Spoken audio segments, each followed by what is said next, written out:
नमस्कार, आपका साथ हूं मैं राजीव शर्मा। मुझे जवाब चाहिए में आपका स्वागत है। बात मोदी सरकार, एनडीए सरकार की, जिसको सत्ता में आज 7 साल पूरे हो गए। 7 साल में देश ने कई उतार चढ़ाव भी देखे। कई मुद्दों पर सरकार ने चुनौतियों का न सिर्फ डटकर सामना किया, बल्कि चुनौती देने वालों को मुंहतोड़ जवाब भी दिया। वहीं कई मुद्दों पर सरकार सवालों से घिरी भी नजर आई। मोदी सरकार 2.0 में कई ऐतिहासिक फैसले लिए गए, जिनमें 370 को खत्म करना, 3 तलाक का मुद्दा और सीए समेत कई दूसरे अहम मुद्दे शामिल हैं। इस बीच राम मंदिर जैसा मुद्दा भी सुलझा लिया गया। कामयाबी की नई इबारत तो लिखी गई, लेकिन चुनौतियां भी कम नहीं। देश में पिछले साल जिस तरह सबसे बड़े संकट ने दस्तक दी, उससे निपटने के तरीके और आपदा की भयावहता ने सरकार को झकझोर कर रख दिया। देश में कोरोना संकट के दौरान और खास तौर पर दूसरी लहर की विभीषिका के दौरान किए गए कई सर्वे बताते हैं कि देश में प्रधानमंत्री की छवि को नुकसान पहुंचा है। बीजेपी को एक पार्टी के तौर पर नई चुनौती का सामना करना पड़ रहा है। मोदी सरकार के 7 साल, चुनौती और सवाल को लेकर हम चर्चा करेंगे अपने मेहमानों के साथ, लेकिन उससे पहले आपको सुनाते हैं प्रधानमंत्री मोदी ने आज मन की बात कार्यक्रम के दौरान सरकार के 7 साल पूरे होने पर क्या कुछ कहा है। कि मन की बात में 7 साल की हमारी आपकी इस साझी यात्रा पर भी चर्चा करूं। साथियों, इन 7 वर्षों में जो कुछ भी उपलब्धि रही है वो देश की रही है, देशवासियों की रही है। कितने ही राष्ट्रीय गौरव के क्षण हमने इन वर्षों में साथ मिलकर अनुभव किए हैं। जब हम ये देखते हैं कि अब भारत दूसरे देशों की सोच और उनके दबाव में नहीं, अपने संकल्प से चलता है, तो हम सबको गर्व होता है। जब हम देखते हैं कि अब भारत अपने खिलाफ साजिश करने वालों को मुंहतोड़ जवाब देता है, तो हमारा आत्मविश्वास और बढ़ता है। जब भारत राष्ट्रीय सुरक्षा के मुद्दों पर समझौता नहीं करता, जब हमारी सेनाओं की ताकत बढ़ती है, तो हमें लगता है कि हाँ, हम सही रास्ते पर हैं। अभी कुछ दिन पहले ही मुझे गांव से एक परिवार ने जल जीवन मिशन के तहत घर में लगे पानी के नल की एक फोटो भेजी। उन्होंने इस फोटो का कैप्शन लिखा था, मेरे गांव की जीवन धारा। ऐसे कितने ही परिवार हैं। आजादी के बाद 7 दशकों में हमारे देश के केवल 3.5 करोड़ ग्रामीण घरों में ही पानी के कनेक्शन थे, लेकिन पिछले 21 महीनों में ही 4.5 करोड़ घरों को साफ पानी के कनेक्शन दिए गए हैं। इनमें से 15 महीने तो कोरोना काल के ही थे। इसी तरह का एक नया विश्वास देश में आयुष्मान योजना से भी आया है। जब कोई गरीब मुफ्त इलाज से स्वस्थ होकर घर आता है, तो उसे लगता है कि उसे नया जीवन मिला है। उसे भरोसा होता है कि देश उसके साथ है। ऐसे कितने ही परिवारों का आशीर्वचन, करोड़ों माताओं का आशीर्वाद लेकर हमारा देश मजबूती के साथ विकास की ओर अग्रसर है। साथियों, इन 7 सालों में भारत ने डिजिटल लेन देन में दुनिया को नई दिशा दिखाने का काम किया है। आज किसी भी जगह जितनी आसानी से आप चुटकियों में डिजिटल पेमेंट कर देते हैं, वो कोरोना के समय में भी बहुत उपयोगी साबित हो रहा है। आज स्वच्छता के प्रति देशवासियों की गंभीरता और सतर्कता बढ़ रही है। हम रिकॉर्ड सैटेलाइट भी प्रक्षेपित कर रहे हैं और रिकॉर्ड सड़कें भी बना रहे हैं। इन 7 वर्षों में ही देश के अनेकों पुराने विवाद भी पूरी शांति और सौहार्द से सुलझाए गए हैं। पूर्वोत्तर से लेकर कश्मीर तक शांति और विकास का एक नया भरोसा जगा है। साथियों, क्या आपने सोचा है ये सब काम जो दशकों में भी नहीं हो सके, इन 7 सालों में कैसे हुए? ये सब इसलिए संभव हुआ क्योंकि इन 7 सालों में हमने सरकार और जनता से ज्यादा एक देश के रूप में काम किया, एक टीम के रूप में काम किया। और इस बीच कोरोना संकट को लेकर कांग्रेस और बीजेपी आमने सामने आ गए। एक और कांग्रेस नेता राहुल गांधी बीजेपी पर हमलावर हैं, तो दूसरी ओर बीजेपी अध्यक्ष जेपी नड्डा ने कांग्रेस समेत तमाम विपक्षी पार्टियों पर भी हमला बोला।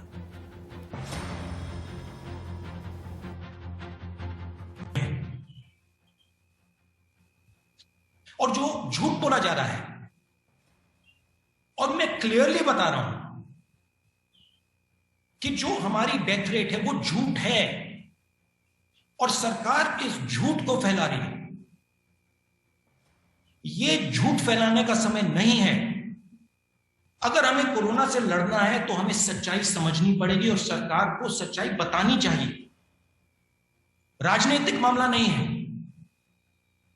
हिंदुस्तान के भविष्य का मामला है। हमारे लोगों की जान बचाने का मामला है और सरकार को समझना चाहिए कि हम उनके दुश्मन नहीं हैं, विपक्ष उनका दुश्मन नहीं है। विपक्ष उनको इंडिकेशन दे रहा है, विपक्ष उनको रास्ता दिखा रहा है। अगर फरवरी में बात सुन ली होती तो लाखों लोग नहीं मरते।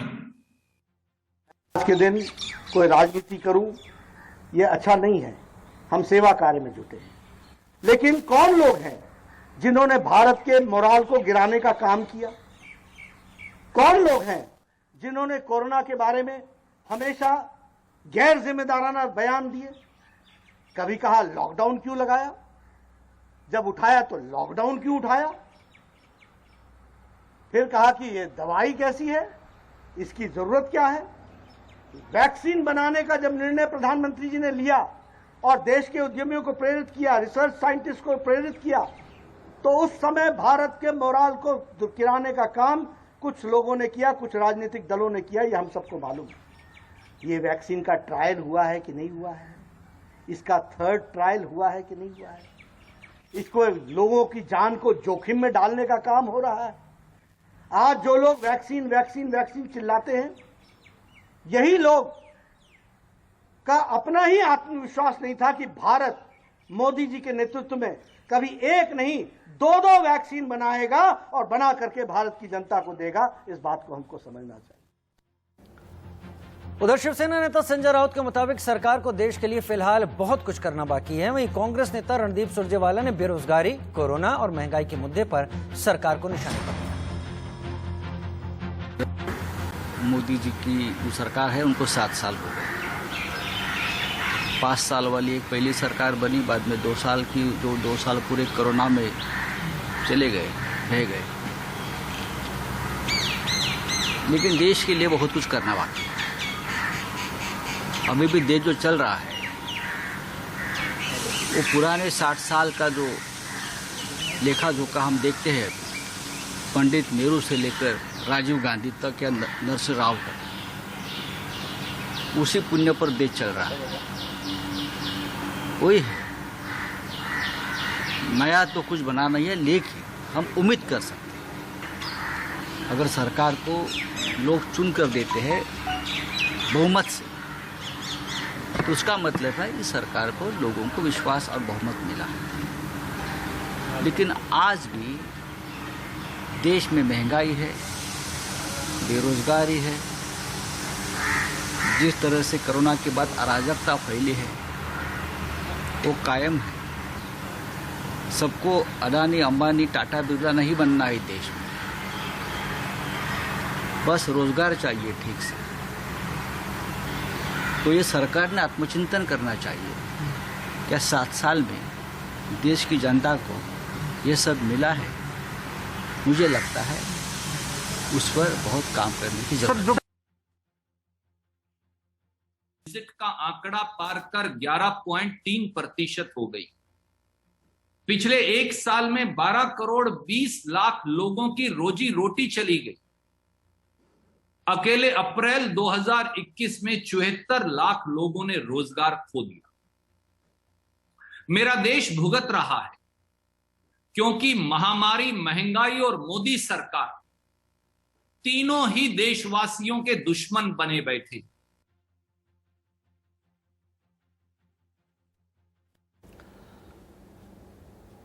तो 7 साल पूरे कर चुकी सरकार के लिए क्या कोरोना संकट एक नई चुनौती बनकर उभरा है? हमारा सवाल जो कि आज हम अपने पैनल के सामने भी रख रहे हैं, तमाम खास मेहमान हमारे साथ जुड़ेंगे, लेकिन ये सवाल है, क्या कोरोना संकट को विपक्ष मोदी सरकार के खिलाफ एक मौके के तौर पर देख रहा है? क्या कोरोना के वर्तमान हालात से वाकई मोदी सरकार की छवि को नुकसान हुआ है? और 7 साल से मोदी को घेर रहे विपक्ष के पास आज भी कोरोना के अलावा मुद्दों का अभाव क्यों है? और अगर हैं मुद्दे तो क्यों नहीं वो मुखर होकर सामने आए और उन पर सार्थक चर्चा हर जगह दिखाई पड़ी? लेकिन फिर भी 7 साल सरकार ने पूरे किए हैं। हमारे साथ तमाम खास मेहमान इस वक्त जुड़ रहे हैं और हम इन तमाम खास मेहमानों से बात करने की कोशिश करेंगे। मेरे साथ मनोज यादव बीजेपी से इस वक्त जुड़ रहे हैं, मेरे साथ साधना भारती कांग्रेस से इस वक्त जुड़ रही हैं, राजीव रंजन हमारे साथ जुड़ेंगे जेडीयू से, जाना पहचाना नाम, सुजाता मंडल जी टीएमसी से हमारे साथ जुड़ेंगी और नसीर सलीम हमारे साथ समाजवादी पार्टी का प्रतिनिधित्व रखते हुए देखेंगे। मनोज यादव जी से शुरुआत कर लेता हूं। मनोज यादव जी, 7 साल किसी भी सरकार को परखने के लिए एक भरपूर समय होता है। किस तरह से देखते हैं आप एनडीए की सरकार के ये जो 7 साल पूरे हुए हैं इसे? जनता ने भरपूर आशीर्वाद दिया है और जनता ने 2014 में 283 सीटें जिता करके मोदी सरकार को बनाया और 2019 में 303 सीटें देकर के, उससे भी ज्यादा बहुमत देकर के सत्ता में बैठाया। और उसी मुहिम को ध्यान में रखते हुए नरेंद्र मोदी जी लगातार सतत रूप से मानवता की सेवा कर रहे हैं, समाज की सेवा कर रहे हैं, कल्याणकारी कार्य किए गए हैं और भारत की छवि केवल राष्ट्रीय स्तर पर नहीं, अंतर्राष्ट्रीय स्तर पर भी सुधरी है। इसके बहुत सारे प्रमाण हैं। ऐसे वैसे बड़े कदम लिए गए हैं, सख्त कदम भी उठाए गए हैं, चाहे वो एयर स्ट्राइक हो, चाहे सर्जिकल स्ट्राइक हो, कि कोई हमारी तरफ आंख उठाकर नहीं देख सकता है। भारत एक संप्रभु राष्ट्र है। ऐसे फैसले नरेंद्र मोदी जी ही नहीं लिए हैं। 370 का फैसला जो 70 सालों तक हमारा जो मोर मुकुट बोला जाता है या सिर, जिसे मुकुटमणि हम लोग कहते हैं कश्मीर को, उस पर जो धूल जमी हुई थी उस धूल को हटाने का काम नरेंद्र मोदी जी ने किया। ट्रिपल तलाक का मुद्दा हो, महिलाओं को जो प्रताड़ना सह रही थी, जो मुस्लिम महिलाएं जिस तरह से प्रताड़ित हो रही थी, वो भी नरेंद्र मोदी जी का एक बड़ा फैसला है। सीए, जो अफगानिस्तान, पाकिस्तान, बांग्लादेश के अंदर हमारे जो अल्पसंख्यक भाई बंधु है, हिंदू है, सिख है, बौद्ध है, ईसाई है, पारसी है, जो आप प्रताड़ित हो रहे हैं, उनको नागरिकता देने का काम भी किया है। 10 बड़े बैंकों का विलय करके 4 बैंक में उनका विलयीकरण करने का काम भी नरेंद्र मोदी सरकार ने किया है। जहां तक विपक्ष का सवाल है, देखिए विपक्ष का काम है राजनीति करना, क्योंकि उनके पास कोई मुद्दे नहीं है। विपक्ष केवल ट्विटर पर बैठ के राजनीति करेगा या फिर होम क्वारंटाइन होकर के राजनीति करेगा। और कांग्रेस पार्टी का तो देखिए पूरे देश में से वैसे ही सुपड़ा साफ। मनोज भाई, आप विपक्ष की बात करेंगे तो आप अपने 7 साल के गुण कैसे हमारे सामने रख पाएंगे? विपक्ष की बात करने देगा? हमारे साथ हैं तमाम लोग, आपको मैं पूरा वक्त दे रहा हूं, आप 7 साल की उपलब्धियां रखें, बाकी तमाम मेहमान हैं। देखिए, जनधन खाते खोलने का काम पहली बार नरेंद्र मोदी जी ने प्रारंभ किया। 31 करोड़ खाते, जनधन खाते हमारे खुले, जनता के खातों में डीबीटी के माध्यम से सीधा पैसा उनके खातों में जा रहा है। उज्ज्वला योजना के तहत 9 करोड़ महिलाओं को एलपीजी सिलेंडर दिया गया, जो धूल दूषित ईंधन से जो परेशान थी उनको एलपीजी सिलेंडर देने का काम किया। 2022 तक 1 करोड़ घर देने का हमारा योजना है, वो लगभग कार्यान्वित हो रही है, चल रही है। इसी तरह से हमारे 70,000 गांवों तक बिजली पहुंचाने का काम नरेंद्र मोदी जी ने किया है। यहां अभी जो one nation one tax GST लागू करने का काम भी, कितनी करों में कितनी विसंगतियां थी, किस तरह की मकर जाल में फंसे हुए थे चीजें, वन नेशन वन टैक्स लागू करने का भी नरेंद्र मोदी जी ने काम किया है। इस तरह से अनगिनत ऐसी फहरिस्त है जिससे लगता है कि नरेंद्र मोदी जी ने जो 7 सफलतम वर्ष पूर्ण किए हैं, और ये सफलतम जो वर्ष पूर्ण किए हैं उसके उपलक्ष्य में हम लोग कोई जश्न नहीं मना रहे। मानवता की सेवा करने के लिए पूरी भारतीय जनता पार्टी भी कंधे से कंधा मिलाकर के नरेंद्र मोदी जी के साथ खड़ी है। 1 लाख गांवों तक हम लोग पहुंच करके सेवा कार्यों में जुटे हुए हैं और 50 लाख ब्लड डोनेशन कैंप लगा करके 50 लाख रक्तदान यूनिट हम लोग इकट्ठी करने का प्रयास कर रहे हैं। और विपक्ष वाले केवल राजनीति कर रहे हैं, इसके अलावा कुछ नहीं कर रहे हैं। केवल और केवल कोरी राजनीति हो रही है, ट्विटर पे राजनीति हो रही है, होम क्वारंटाइन होकर राजनीति हो रही है। मनोज भाई, आगे वक्त मिलेगा। जी ने कहा कि हम लोग साधक है, लेकिन हम लोग बाधक नहीं है, लेकिन कुछ लोग हैं ठीक है। केवल बाधा ही पहुंचाने वाले और बाधक ही बने हुए, इसके अलावा कुछ नहीं करने वाले। ठीक है, आगे वक्त आगे वक्त मिलेगा। आपने तमाम बातें कही, आपने एयर स्ट्राइक, सर्जिकल स्ट्राइक से शुरुआत की, 370 की बात की, 3 तलाक, सीए, बड़े बैंकों का विलय, जनधन खाते, उज्ज्वला योजना 2022 तक, आपने 1 करोड़ जो तमाम 70,000 गांवों में आप बिजली कनेक्शन की बात कर रहे हैं, जीएसटी की बात की आपने। ठीक है, अब एक एक करके हम सबको सुनेंगे। मैं चाहूंगा कि पहला जो हम सेशन रख रहे हैं इसमें हम सबको सुने। आपने अपनी प्राथमिकताएं, अपने अचीवमेंट्स बता दिए। अब मैं एक एक करके अपने बाकी मेहमानों के पास भी आऊंगा और सबको हमें सुनना है, हम उलझेंगे नहीं। आज 7 साल पूरे हो रहे हैं सरकार के, देखे तो सरकार कितने पानी के ऊपर है, कितने पानी के अंदर है। साधना भारती कांग्रेस से मेरे साथ इस वक्त जुड़ी हुई है। साधना जी, क्या 7 साल का वक्त एक सरकार को, एक एनडीए की सरकार है, चाहे कोई भी सरकार हो, परखने के लिए एक भरपूर वक्त होता है। अब तक इस सरकार का रिपोर्ट कार्ड आपकी नजर में क्या है? देखिए, मैं राष्ट्रीय प्रवक्ता होने के नाते बड़ी जिम्मेदारी से कहती हूँ कि जब से आई मोदी सरकार, बंद हुए सब कारोबार, महंगाई की मोदी मार, डीजल और पेट्रोल 100 के पार, और कोरोना का कहर अपार, और उसमें भी किसान आंदोलन को लाचार। तो बंद करो ये अत्याचार और शर्म करो मोदी सरकार। देखिए, मोदी राज में बहुत दुखी है जनता हिंदुस्तान की। डीजल महंगा, पेट्रोल महंगा, सीएनजी महंगी, पीएनजी महंगी, खाद्य तेल महंगा, महंगी ईंट मकान की। और मैं ये कहना चाहती हूँ कि सब कुछ महंगा, महंगी ईंट मकान की। और एक कहावत, एक गाना हमने अभी सुना था कि सखी सैया तो खूब ही कमाते हैं मगर महंगाई डायन खाए जाते हैं। मगर हमारे आदरणीय प्रधानमंत्री नरेंद्र मोदी जी बोल वचन तो खूब ही सुनाते हैं, फिर भी महंगाई डायन खाए जाते हैं, फिर भी बेरोजगारी सताते हैं, फिर भी डीजल और पेट्रोल के दाम 100 के पार जाते हैं। तो इसके पीछे क्या कारण है? फिर भी आपको कोरोना की वैक्सीन निर्यात करानी पड़ती है। तो बोल वचन करने से सरकार नहीं चलती। और भारतीय जनता पार्टी के प्रवक्ता जिस तरीके से झूठ छाप चूरन बांटने का काम करते हैं, झासाराम बाबा का वो सरेआम दिखाई देता है, जैसा कि वो अभी भी कर रहे थे। मैं आपको बता देती हूँ, आपने पहले तो ये कह दिया होम क्वारंटाइन होकर राजनीति कर रहे हैं। अरे तो क्या करते हैं? आपकी तरह बंगाल में भीड़ इकट्ठा करके आपके प्रधानमंत्री की तरह चिल्लाते कि बहुत भाग्यशाली हो रहे हैं भीड़ से। जब हमने रैलियां रद्द की आप तब भी नहीं माने। तो हम तो होम क्वारंटाइन रहकर ही करेंगे, विपक्ष की भूमिका निभाएंगे, आपसे सवाल पूछेंगे जो हमारा काम है। मैं आपसे एक सवाल पूछती हूँ, बहुत बड़ा सवाल है। अभी आपके चैनल पर एक बाइट दिखाई जा रही थी जो कि ये कहा जा रहा था कि वैक्सीनेशन को लेकर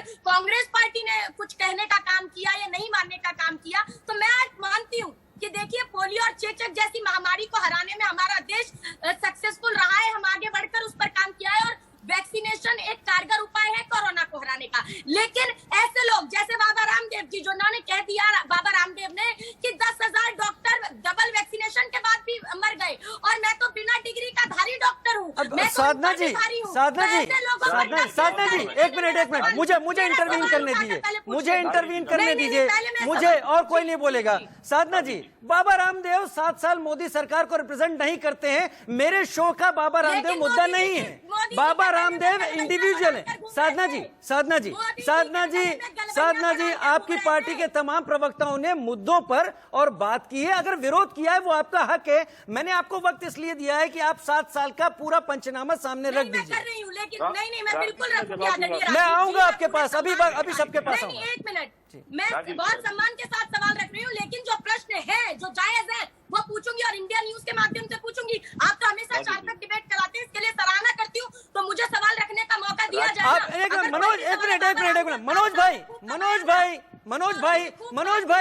मनोज भाई, थोड़ी देर सुन ले।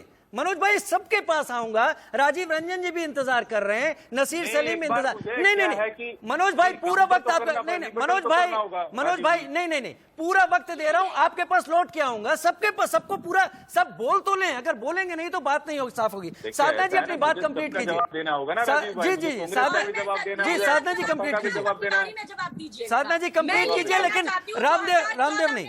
2014 में जब मोदी सरकार आई, तब कांग्रेस की तरफ से औसतन 8.1% की जीडीपी में वृद्धि हमने करके दी। आज की स्थिति क्या है? आज की स्थिति है कि -24%, एक भी जीडीपी पे लिया है। ये तो और अनुमान ही कहता है, राजीव जी, नहीं सुनिए, कि जीडीपी का दर -8% रहेगा और कोरोना की आंख नहीं ले सकते, क्योंकि कोरोना से पहले भी मैं आपको बता रही हूँ कि हिंदुस्तान में बेरोजगारों की हालत बहुत बुरी थी, इस समय पर भी है।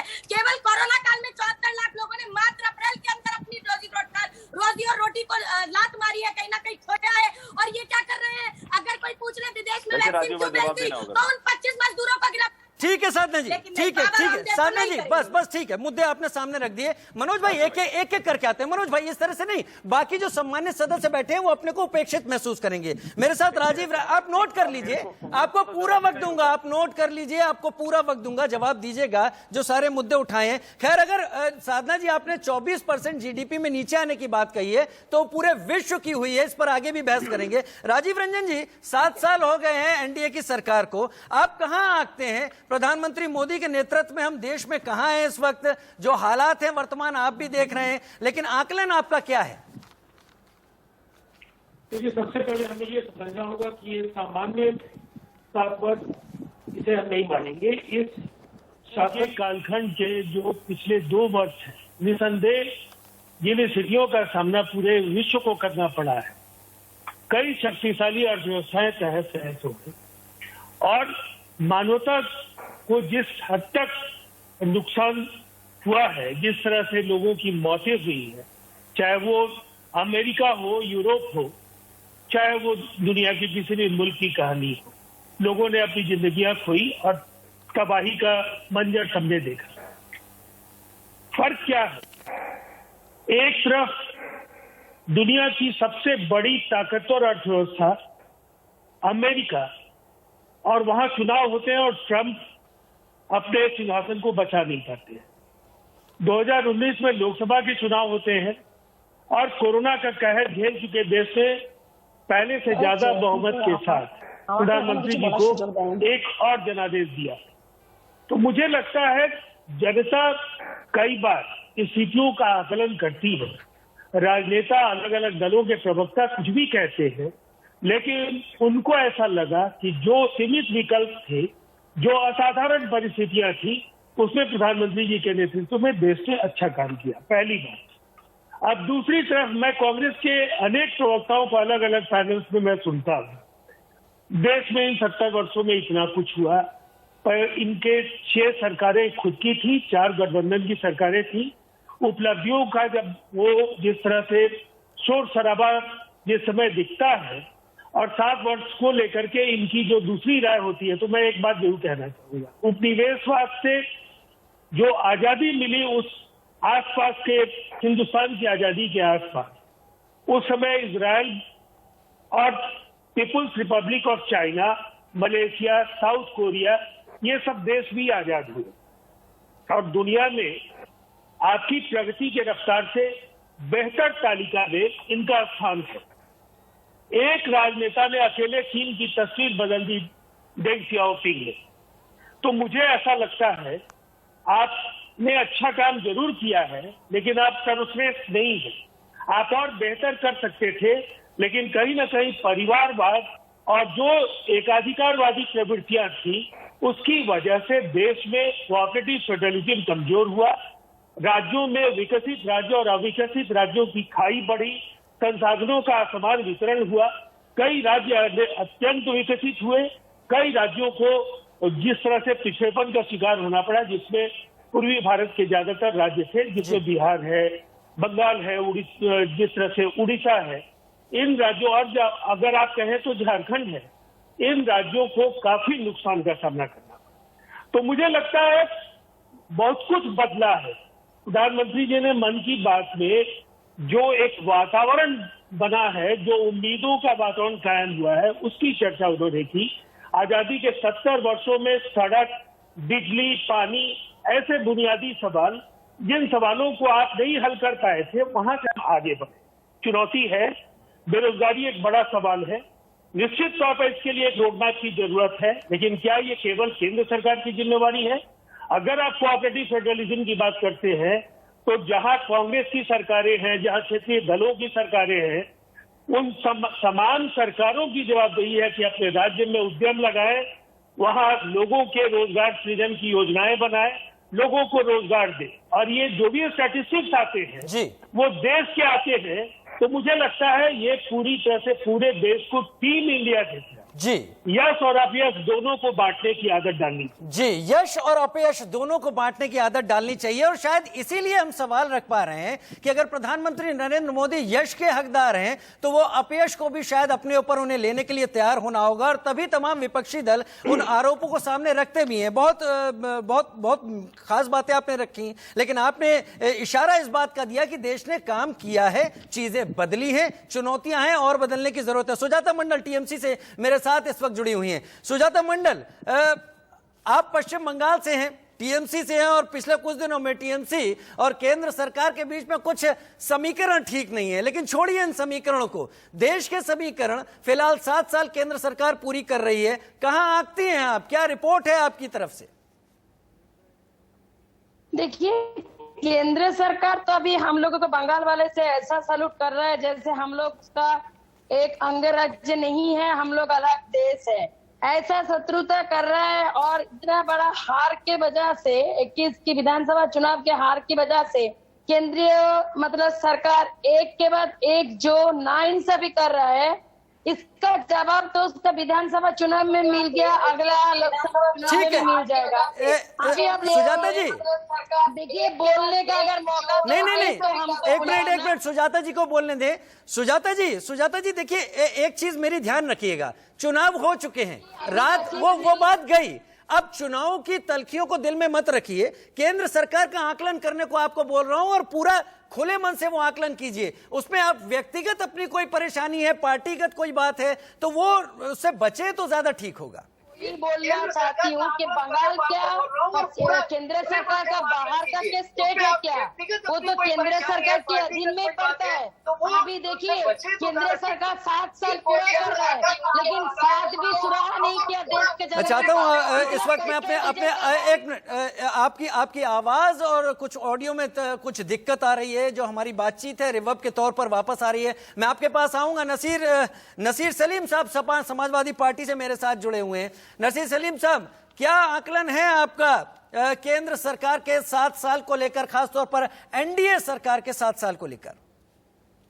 नमस्कार राजीव भाई, आदाब। देखिए, मैं सबकी बात सुनी मैंने, बहुत खास करके मनोज जी की, और मैं बस 3-4 पॉइंट्स रखना चाहूंगा आपके सामने संक्षेप में और आपके माध्यम से। देखिए राजीव भाई, सबसे पहली चीज तो ये है कि आकलन तब किया जाता है जब आपके पास डेटा है। मैं सिर्फ आकलन करूंगा आंकड़ों से, और मैं कोई बयानबाजी नहीं करना चाहता, क्योंकि देखिए जिस स्थिति से भारत देश अभी गुजर रहा है, हमारा विपक्ष का एक बहुत मुद्दा, अहम मुद्दा है, और ये है कि सरकार को, केंद्र सरकार को बार बार ये बताया जाए कि कहाँ गलत है, कहाँ सही है।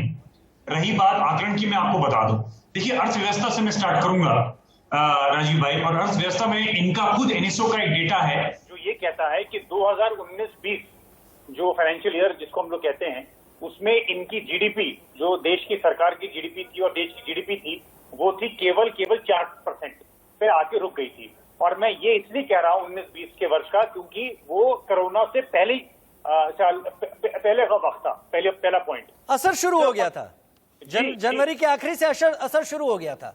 बिल्कुल बिल्कुल, तो उससे पहले ही आप 4% जीडीपी पे नीचे गिर के आज रुक चुके थे। दूसरा पॉइंट मेरा आपसे ये कहना है कि अभी लेटेस्ट जो सीएमआई डेटा जो आंकड़े दे रहा है, सरकार की आंकड़े दे रहा है, वो ये कह रहा है कि हमारा जो बेरोजगार का डेटा है वो 11.5% आके 11.5% पे खड़ा है। मतलब पिछले कई सालों से वो 2% बढ़ गया है। और तो एक तो इसका जवाब मिल जाए। तीसरा सवाल, आरबीआई की एक रिपोर्ट है, वो आरबीआई रिपोर्ट ये कह रही है बार बार कि इंडिया डिमांड शॉक के जरिए से गुजर रहा है अभी।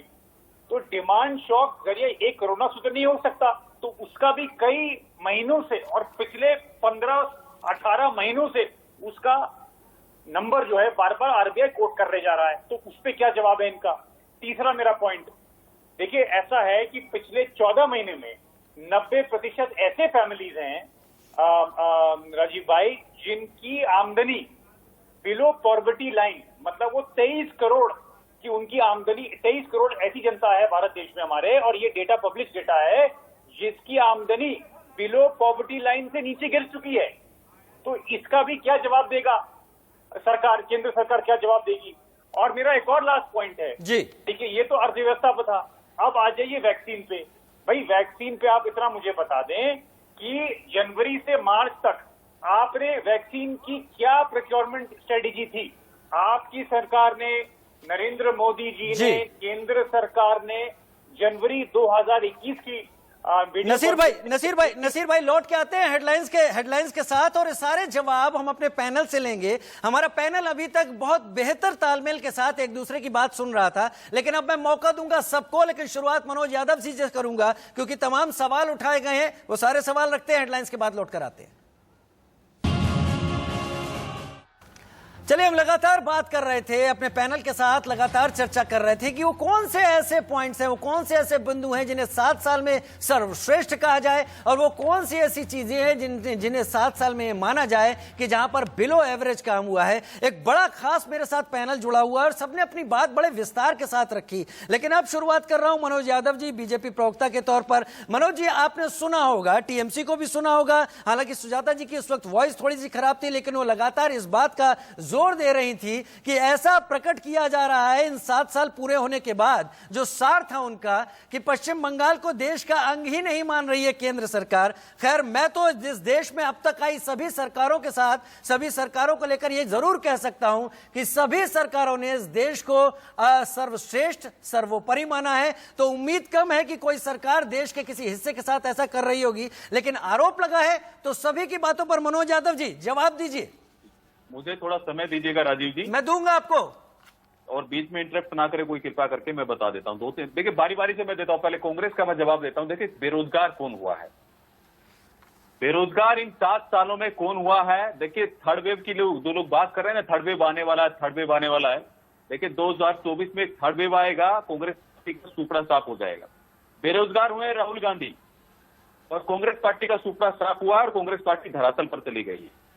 दूसरा, मुख्य रूप से जो बोल रही थी वैक्सीन के बारे में, देखिए वैक्सीन का थर्ड ट्रायल पे बोले थर्ड ट्रायल होगा, ये ठीक है वैक्सीन या नहीं है, ये ठीक, इस वैक्सीन का क्या करे?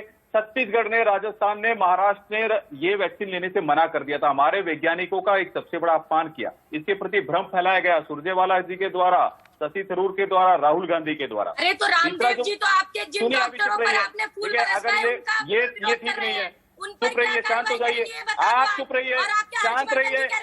देखिए, आपके अगर डिबेट करना नहीं आता है तो मनोज भाई ठीक है, मनोज भाई वो राष्ट्रीय प्रवक्ता है कांग्रेस की। की हिम्मत नहीं है तो बताइए। आपकी बात मैंने सुनी, अब सुनिए मेरी बात, सुनिए, अरे सुनिए भाई, महिलाओं का सम्मान करना सीखिए, क्या ड्रामा करना शुरू कर दिया है? सम्मान करना सीखिए, क्या करें?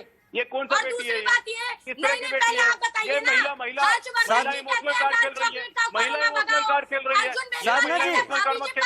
साधना जी, ठीक है, साधना जी, तमाम पैनलिस्ट ने खास तौर पर बीजेपी और केंद्र सरकार पर गंभीर आरोप मढ़े। मैं उनके जवाब ले आऊं और उसके बाद आपको भी मौका दूंगा। जल्दी अपनी बात कंप्लीट कीजिए। ये पर्सनल कमेंट और अमर्यादित ना हो। पर्सनल अटैक नहीं कर रहा हूं, मैं ये बोल रहा हूं कि जो यहाँ पर चिल्ला रहे थे कि मोदी जी रैली कर रहे थे बंगाल में, तमिलनाडु में बिना मास्क के डिप्स कौन लगा रहे थे? आसाम में डांस कौन कर रहा था? आसाम में डांस कौन कर रहा था बिना मास्क के? प्रियंका कर रही थी और कोई नहीं कर रहा था। मुझे बताइए, केरला के अंदर समुद्र के अंदर तब नहा रहे थे राहुल गांधी, तो पोते लगा रहे थे, तब कोरोना नहीं फैल रहा था। केवल टूल किट ला करके, इंडियन स्टेट बना करके देश को भ्रमित करना, देश में भ्रम फैलाने का काम किया कांग्रेस पार्टी ने।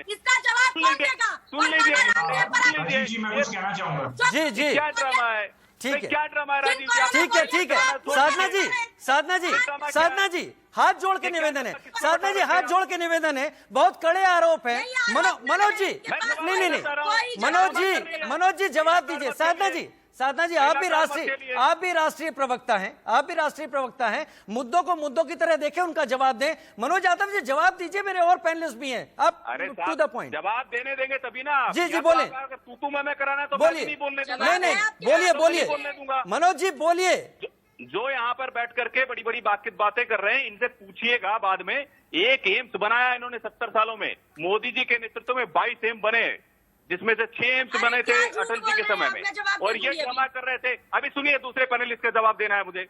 जो टीएमसी के प्रवक्ता बोल रही थी, टीएमसी के प्रवक्ता से मैं पूछना चाहता हूं, संघ राज्य संबंध कितना बढ़िया निभाया है। मोदी जी आते हैं प्रोटोकॉल के तहत, वो आधे घंटे के बाद लौट आती हैं ममता दीदी, उनको चाहिए 20,000 करोड़ रुपए का राहत पैकेज, लेकिन भ्रष्टाचारियों को छुड़ाने के लिए वो 6-6 घंटे सीबीआई के ऑफिस में बैठ जाती है, धरना दे रही थी। और जहां तक सपा का सवाल है, देखिए सपा तो वो पार्टी है, इनके नेता बोल रहे थे ये वैक्सीन बीजेपी की वैक्सीन है, इसको हम नहीं लगवाएंगे, हमारी सरकार आएगी तो हम अपना वैक्सीन लगाएंगे। देश के अंदर भ्रम फैलाना, प्रोपेगेंडा चलाना, ये बेरोजगार जितने भी लोग बैठे हुए हैं, ठीक है, देश की प्रगति में जो बाधक है, ये विपक्षी दल है। 14 महीनों में 14 मनोज जी संक्षेप में, नसीर सलीम का कहना था पिछले 14 महीनों में लोगों की आमदनी घटी है, लोग पॉवर्टी लेवल से नीचे आए हैं, और इस बार में कोई दो राय नहीं है, लोगों की स्थिति खराब हुई है, रोजगार गए हैं।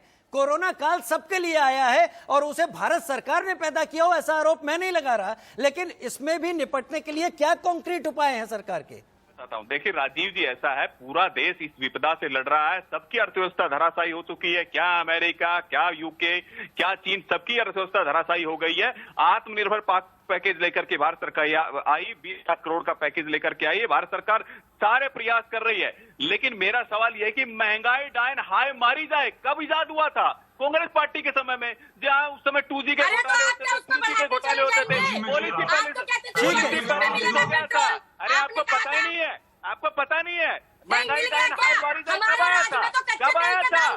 कब आया था? ये गाना कब इजाद हुआ था? ये गाना कब इजाद हुआ था? ये आपकी सरकार में 2G घोटाले, 3G घोटाले, कोलगेट घोटाले, कितने घोटाले किए, पॉलिसी खत्म हो गई थी, पूरे कितने वादे हुए। चलिए ठीक है, आपको फिर मौका दूंगा, आपको आगे भी मौका दूंगा, और आऊंगा मैं थोड़ा बीच में, थोड़ी देर का शांत हो जाइए, थोड़ा पानी वानी पी लीजिए, ठीक है।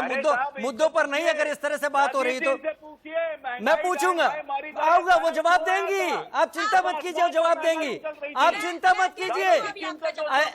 ऐसा है मनोज जी, आप चलिए, आपने इतना बोल दिया तो आप ही से सवाल मैं पूछ लेता हूं। मैंने पिछले कुछ दिनों में कुछ बैंकों की बैलेंस शीट, जो बैंक अपना खाता बताते हैं, बैंकों ने अपना प्रॉफिट शो किया है, जो अकाउंट होल्डर है उसके अकाउंट में पैसा नहीं आ रहा, बैंक मजबूत होते चले जा रहे हैं। कि किस तरह की ये इकोनॉमी बन रही है इस देश में? अगर मान लीजिए देश काम कर रहा है, बेहतर तरीके से आगे बढ़ रहा है, तो लोगों की जेब में पैसा नहीं है, लेकिन बैंक मजबूत हो रहे हैं। देखिए ऐसा है राजीव जी, ईज ऑफ डूइंग के अंदर भी भारत, हमारी रैंकिंग सुधरी है, 63rd, यानी 63वीं रैंकिंग हो गई, जो पहले 77 थी 2019 में, जो शुरुआत में। एफडीआई भी अट्रैक्ट किया, highest ever FDI inflow $81.72 billion.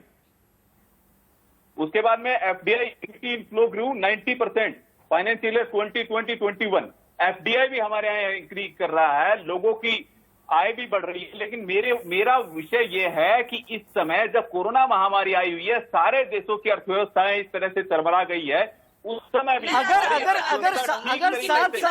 7 साल में इतना बेहतरीन, मैं ठीक है, राजीव रंजन जी के पास, राजीव रंजन जी ठीक है, इस तरह सबसे हमें ठीक है, एफडीआई आंकड़ा आया, सब कुछ आया। राजीव रंजन जी ठीक है, राजीव रंजन जी मेरे साथ जुड़े हुए हैं। राजीव रंजन जी, दो चीजें बता रहा हूं मैं आपको। मनोज जी बहुत सारे आंकड़े दे रहे थे, माफी चाहता हूं मनोज जी, मैं राजीव रंजन जी से बोल रहा हूं और आपके लिए भी बोल रहा हूं, लेकिन ये सच नहीं है कि निचले स्तर पर लोगों की जेब में पैसा हो। जेब खाली है साहब, लोग 5 रुपए निकालने में भी डर रहे हैं। अब घर का खर्चा कैसे चलाएंगे, ये मैं अपने अनुभव से भी बोल रहा हूं। मैं अपनी निजता और अपनी तमाम चीजें आपके सामने नहीं रख सकता हूं, लेकिन लोग बहुत ज्यादा टूटे हैं इस तमाम चीजों में। तो अगर पिछले 6 साल में हमने कंक्रीट काम किए थे, तो एक बीमारी ने हमको कैसे जमीन पर लाकर गिरा दिया? राजीव जी, ये जवाब दीजिए इस बात का, क्या इन तमाम दावों के बीच में सरकार कई मोर्चों पर विफल नहीं रही है, या फिर आप ये कहना चाहेंगे कि ये दवाई कड़वी है, लिहाजा बेहतर दवाई है और इस दवाई को लेकर हमारा देश आगे चलकर ठीक होगा? देखिए, सबसे पहले मैंने आपको स्वयं कहा है कि कई चुनौतियां आपके समक्ष है। निसंदेह अर्थव्यवस्था की जो स्थिति है उसको हम संतोषप्रद नहीं कह सकते हैं। जो पैरामीटर्स हो सकते हैं किसी भी अर्थव्यवस्था को लेकर के, जो उसके फिजिकल हेल्थ को लेकर के फंडामेंटल्स हैं, उनको बेहतर बनाए जाने की जरूरत है। लेकिन जो असाधारण परिस्थितियां इस देश ने देखी हैं, मुझे ऐसा लगता है सरकार को ये अवसर जरूर मिलना चाहिए कि वो इन चीजों को बेहतर तरीके से विपक्ष को विश्वास में लेकर कर सके। लेकिन विपक्ष को भी सहयोगात्मक भूमिका में दिखना चाहिए। हर सवाल पर केवल सवाल खड़े करना और आपकी जिम्मेवारी अगर ये संघीय ढांचे में केवल शोर शराबा और शोरगुल करने तक ही है, तो मैं समझता हूं देश के, दुनिया के दूसरे मुल्कों में भी देख लीजिए, कोरोना के संक्रमण के दौरान विपक्ष की भूमिका अन्य देशों में क्या है और इस देश में किस तरीके का सियापा बरपाने की कोशिश की गई है।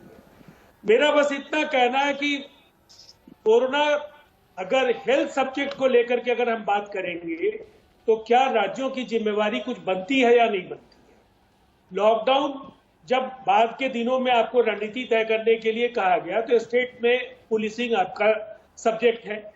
लॉकडाउन कब होगा, जब किया जाएगा, ये तो सही बात है कि जब भी लॉकडाउन का सवाल आया शुरुआती दौर में, विपक्ष ने लॉकडाउन के पक्ष में, कभी विरोध में, सरकार जो फैसला करे उसके प्रतिकूल ये बातें कहनी है। और इन बातों से कहीं ना कहीं हर पार्टी की एक फॉलोइंग होती है, उनको पसंद करने वाले लोग होते हैं। उनको आपने एक ऐसा संदेश दिया कि वैक्सीन पर भरोसा नहीं करना है, आपको लॉकडाउन जैसे चीजों से कोई बहुत फर्क नहीं पड़ेगा, और ये मानवता के विरुद्ध आचरण था।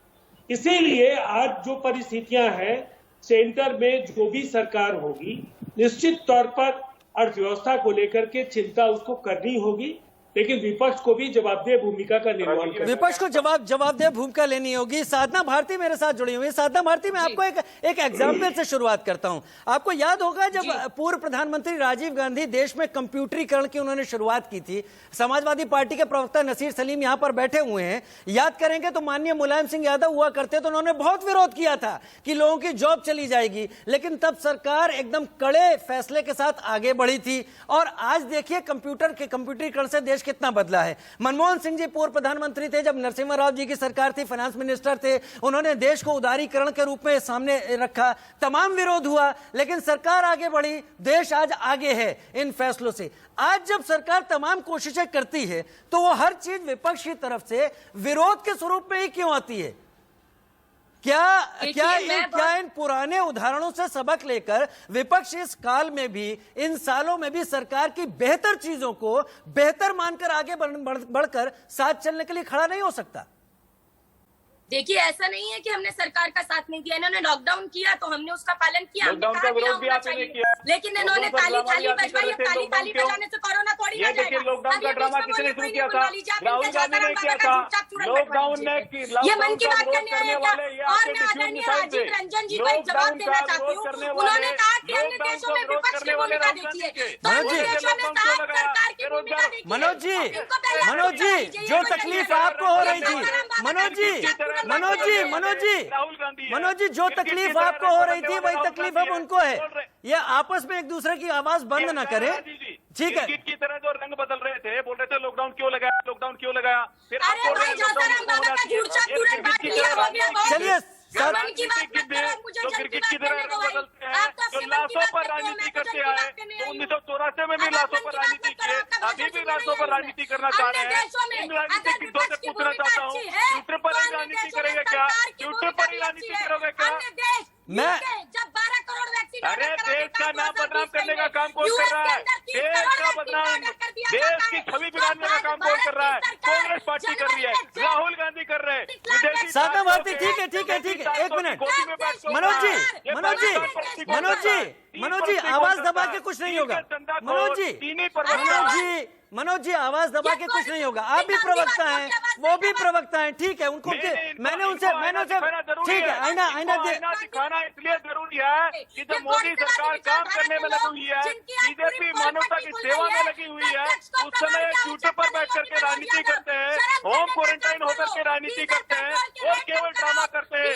कभी बोलते हैं, कमलनाथ बोलते हैं कि ये देश महान नहीं है, ये देश महान नहीं है, ये देश बदनाम है। ये कौन है कमलनाथ? कमलनाथ ने ऐसा क्यों बोला? इस पर जवाब है?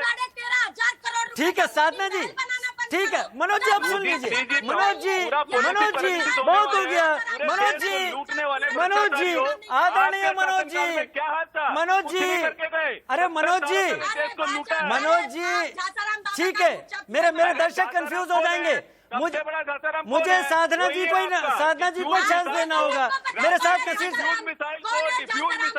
इस तरीके से बात नहीं हो पाएगी। मैं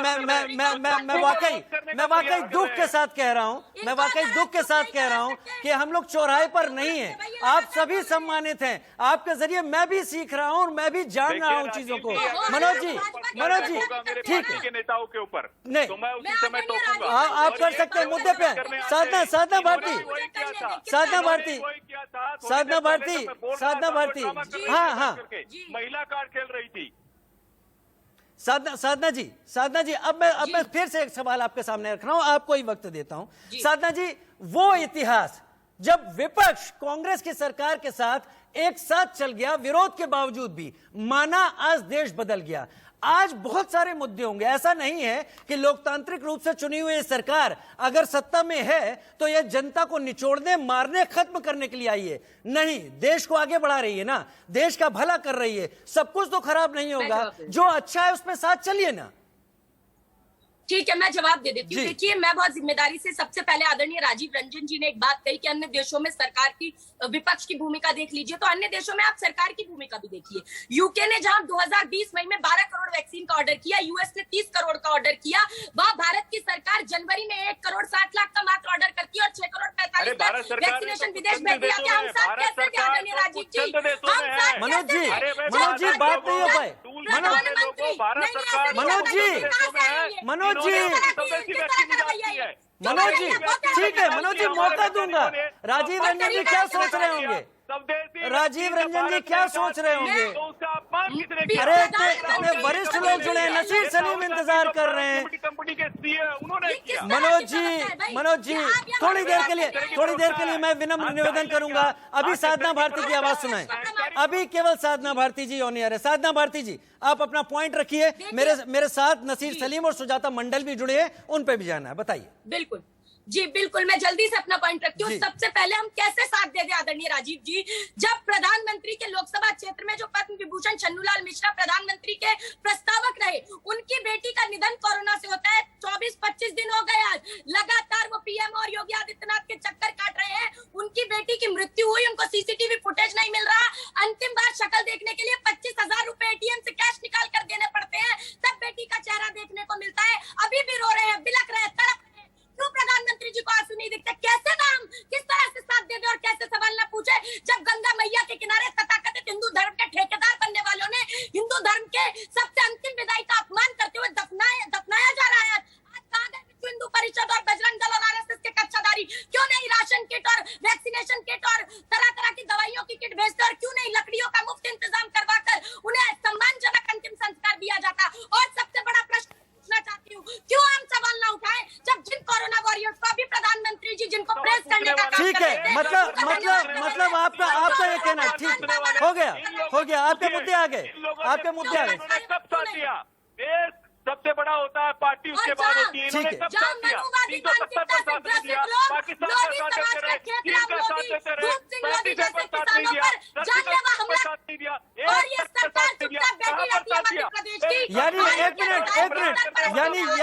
एक मिनट संक्षेप में सुजाता, साधना भारती, क्या इस सरकार ने 7 साल में कुछ भी ठीक नहीं किया? संक्षेप में देखिए, इस सरकार ने 7 साल में ये किया जो 70 साल में कांग्रेस ने जो बनाया, चाहे वो सुई से लेकर हवाई जहाज तक हो, चाहे सबसे बड़ा वैक्सीन निर्माता देश बनाया, चाहे सबसे बड़ा ऑक्सीजन उत्पादन देश बनाया हो। इस सरकार ने 7 सालों में 70 साल की सरकारी संपत्ति को बेचने का काम किया और 20,000 करोड़ रुपए सेंट्रल। ठीक है, नसीर सलीम के पास जाऊंगा। नसीर सलीम बड़ी देर से इंतजार कर रहे हैं। नसीर सलीम, क्या आपको भी लगता है कि 7 साल में केंद्र सरकार, एनडीए सरकार के पास, आपको एनडीए सरकार का कोई भी ऐसा काम नहीं दिख रहा जिसकी आप तारीफ कर पाए? क्या आपको कुछ भी ऐसा नहीं दिख रहा है जिसमें आप केंद्र सरकार के साथ खड़े हों? क्या केंद्र सरकार देश के लोगों का बुरा करने के लिए वहां मौजूद है? क्या इतने लोगों का वोट हासिल कर एक सरकार जो बनी है, क्या वो देश का कुछ भी भला नहीं कर रही है? नहीं, देखिए राजीव भाई, अगर आप ये मुझसे सवाल पूछ रहे हो तो मैं इसका जवाब दे दूंगी। हाँ, आपको ही मौका है। ये एक चीज बहुत एनडीए ने सरकार ने बहुत अच्छी सिखाई हम लोगों को, वो है कि मार्केटिंग और बयानबाजी कैसे किया जाए। इससे तो हम लोग ने नोट्स बनाए हैं, तो सीख रही है, पूरी जनता भी सीख रही है। मगर अब मैं अपने पॉइंट पे आऊंगा और आपके मेन सवाल पे जो डिबेट था, देखिए सबसे पहला पॉइंट ये था जो मनोज भाई ने जवाब दिया इसका और जवाब पूछा, उसका जवाब नहीं मिला हमें। मैंने एक पॉइंट रखा था कि 2019 और 20 के बीच एक साल में 4% जो GDP आगे गिरी थी, 4% GDP गिरी थी, उसका जवाब क्या है इसके पास? दूसरा सवाल मैं ये बोलना चाहूंगा, इनको जरा चुप कराइए आप, प्लीज इनको जरा चुप करा दीजिए। राजीव भाई इनको जरा चुप कराइए।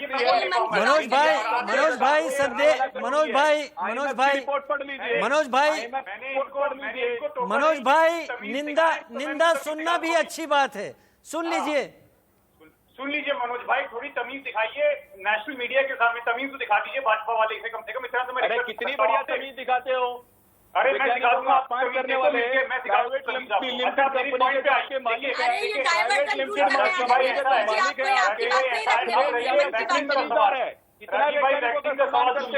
चलिए ठीक है, इस तमाम बहस के बीच अगर जी राजीव भाई एक पॉइंट, वैक्सीन का सवाल सुन लीजिए। मैं अभी भी यही स्पष्ट करना चाहूंगा कि हम पे बीजेपी पे भरोसा बिल्कुल नहीं है वैक्सीन लगाने का। पूछिए क्यों? आपसे बात कर रहा हूँ केंद्र सरकार की, आप बीजेपी पर आ जाते हैं। नसीर भाई ये पार्टी के खिलाफ गुस्सा आपको केंद्र के खिलाफ गुस्सा पैदा करने का मौका दे रहा है क्या? मैं आपको बता रहा हूँ, मैं इसलिए बता रहा हूँ क्योंकि ये जो है वैक्सीन लगाते हैं, जो जानवर की वैक्सीन है वो लगाते हैं पेशेंट पे। इनके जो वैक्सीन लगाने का काम है जो पेशेंट पे लगाना चाहिए वैक्सीन, को लगाते हैं जानवरों पे, जानवरों को लगाते हैं ये वैक्सीन। इनका ये तो समझ है इनकी, ये तो इनका प्रशासन का नहीं नसीर भाई क्या कह रहे हैं आप, क्या कह रहे हैं? मैं समझ नहीं पाया, मेरे पास समय नहीं है। मैं आपसे ये कह रहा हूँ कि हाल ही में इनका जो वैक्सीनेशन ड्राइव है सरकार का वो फेल है। पूछिए क्यों? इसलिए फेल है क्योंकि ये इंजेक्शन जो नसीर भाई आप कोई अलग साइंस पढ़ के आए हैं क्या? कोई अलग साइंस अभी इजाद की है क्या आपने? नसीर भाई